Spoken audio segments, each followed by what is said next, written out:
Hello students, आपका नवचेतना super classes में बहुत बहुत वेलकम है। हम जो है चैप्टर लेकर आए हैं मेंसुरेशन। अब उसमें आपको जो इम्पॉर्टेंट चीज़ है, मेंसुरेशन को हिंदी में क्षेत्रमिति भी कहते हैं। पेरीमीटर अर्थात परिमाप। The perimeter of a plane figure is the length of its boundary. Perimeter क्या होता है? किसी भी प्लेन फिगर की जो बाउंड्री होती है उसी को हम क्या कहते हैं? पेरीमीटर्स कहते हैं। अब दूसरा चीज़ आता है एरिया। एरिया क्या होता है? The measurement of the region enclosed by a plane figure is called its area. अर्थात जो मेजरमेंट होता है रीजन्स का, जो क्षेत्र का जो क्लोज्ड होता है बाय प्लेन फिगर से, उसको हम क्या कहते हैं? उसकी एरिया, इट्स एरिया। कुछ इंपॉर्टेंट फार्मूला हैं area and perimeter of a rectangle. First है area of the rectangle. Area of the rectangle is to L into B square units. जो उसकी यूनिट्स होगी, चाहे सेंटीमीटर्स हो, मीटर्स हो, उसका जो है स्क्वायर कर देंगे उसके यूनिट्स का, वो एरिया के इक्वल टू हो जाएगा। अगर आपको लेंथ निकालना है, एरिया दिया हुआ है, तो लेंथ इक्वल टू हो जाएगा area upon breadth its unit. इसी तरह से ब्रेथ क्या होता है? Area upon length, area upon length its units हो जाएगा। डायगोनल क्या होता है? Under root L square plus B square. आप जो है कि डायगोनल अगर निकालना है किसी भी रेक्टेंगल का, तो L square plus B square. आप पाइथागोरस प्रमेय के हिसाब से देखेंगे तो जो सी और बी इसमें क्या हो जाएंगे? इसके डायगोनल्स हो जाएंगे। तो अगर एल ए है, क्या है? एल है, और ये ब्रेथ है, तो एल स्क्वायर और plus B square under root करके इसका स्क्वायर रूट निकाल लेंगे तो डायगोनल आपका इस तरह निकल जाएगा। इसके बाद रेक्टेंगल का जो पेरीमीटर है, वो पेरीमीटर इक्वल टू 2 ब्रैकेट में एल प्लस बी यूनिट्स। इसी तरह area 4 walls of a room. किसी रूम के 4 वॉल्स का जो एरिया निकालना है, तो area of the 4 walls equal to 2 bracket में L plus B into H square units. फिर से देख लीजिए, area of the 4 walls equal to 2 bracket में L plus B into H square units. इसका जो डायगोनल्स है under root L square plus B square plus H square. Diagonal room का क्या होता है? L square plus B square plus H square. Area and perimeter of square. Area and perimeter of a square. Area of the square equal to a square, square units, इसकी जो unit होगी square होगा। ए क्या है? यहाँ पर क्या है? ए साइड्स है।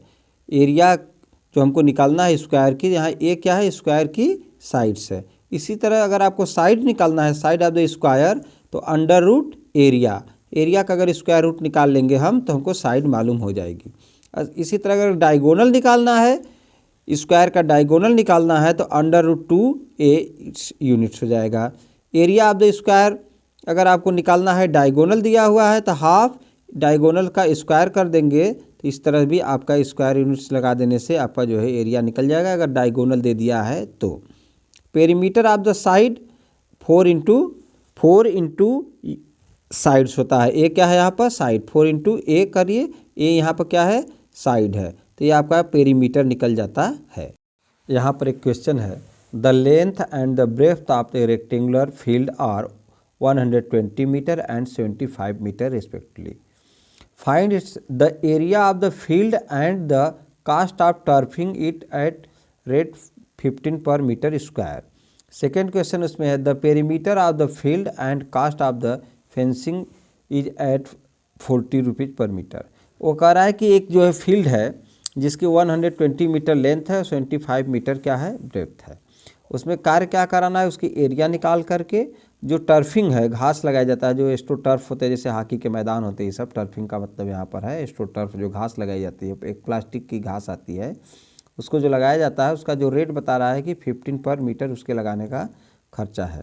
उसी तरह पेरीमीटर निकाल करके उसके फील्ड का जो पेरीमीटर है उसकी फेंसिंग करना है, किनारे किनारे जो बाउंड्री है उसका रुपया 40 पर मीटर है।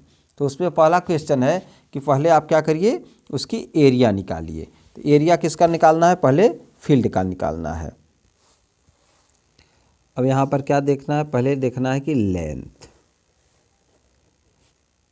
Length of the field equal to 120 meters. Breadth कितना है? ब्रेथ आपका है 25 मीटर्स। उसके बाद area of the field, area of the field आपका ये हो जाएगा 1 L इंटू बी और 120 इंटू 25 मीटर्स। इसको आप मल्टीप्लाई कर सकते हैं। 12 का अगर मल्टीप्लाई करेंगे 25 में इस तरह करते हैं तो आपका आ जाता है 900 और 10 इसका बढ़ेगा 9000 मीटर्स, क्योंकि इसका लेंथ 120 मीटर है, 25 मीटर ब्रेथ है, तो इसका जो एरिया जाता है 9000 मीटर स्क्वायर। तो अब इसका जो कास्ट है, cost of turfing, cost of turfing जो हो जाएगा वो 9000 जो मीटर स्क्वायर एरिया है उसका पर मीटर स्क्वायर चूँकि 15 है इसलिए 15 से मल्टीप्लाई कर देंगे। 15 9 जा 135 हो जाएगा, उसके बाद 30 इसके आगे हो जाएगा। इतना रुपीज़ इसका हो जाएगा आंसर। जो टर्फिंग का खर्च कितना आ रहा है 9000 मल्टीप्लाई 15, अर्थात यूनिट्स में अभी इसको हम निकाल सकते हैं तो 1,35,000। इसी तरह दूसरा क्वेश्चन क्या कर रहा है कि द पेरीमीटर निकालना है ऑफ द फील्ड का और उसके जो कास्ट है फिनिशिंग का जो कास्ट है, तो पेरीमीटर ऑफ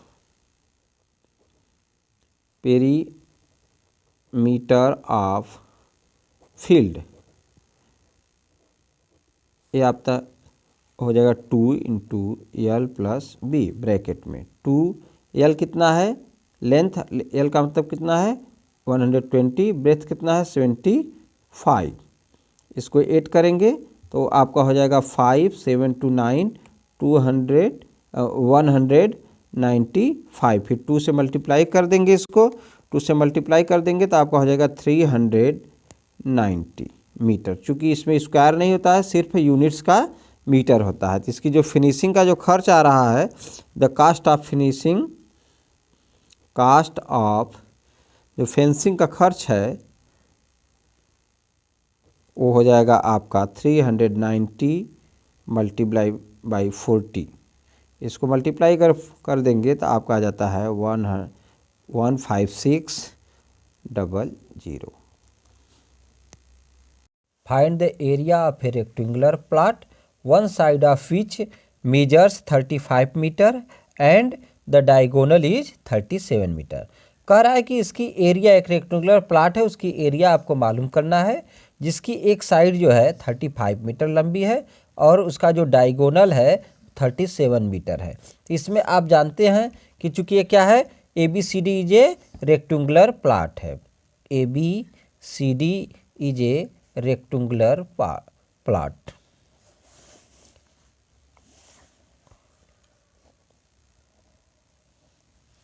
ABCD क्या है, एक रेक्टेंगुलर प्लॉट है जिसमें CB क्या है, उसकी डायगोनल है।